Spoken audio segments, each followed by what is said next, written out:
नाज़रीन बुलेटिन में अवां खे भली का चऊं था। बुलेटिन जी शुरुआत में अवां खे ख़बरियूं सिरानी मां ॻोठ पांदी मलाह में नारी सां मुबैना तौर इज्तिमाई जिनसी ॾाढाई जी कोशिश थी आहे।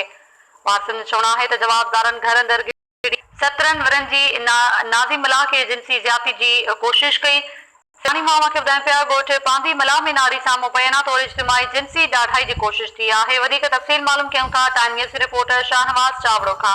जी शाहनवाज़, कहिड़ा तफ़सील आहिनि?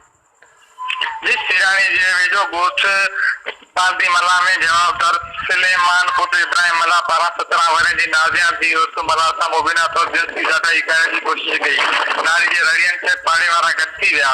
मज़ामत खां दौरान जवाबदार सुलेमान पुट इब्राहिम मलाह पाड़े जे नौजवान गुलाम पुट सखर मलाह मथां कुआड़ी जा वार करे मणी करे छॾियो। जख्मी खे इलाज लाइ इंडस अस्पताल बदीन में दाख़िल करायो वियो आहे।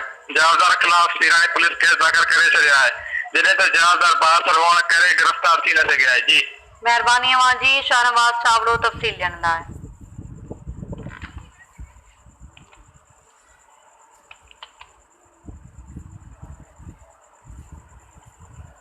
कंदकोट पुलिस वारा औरताने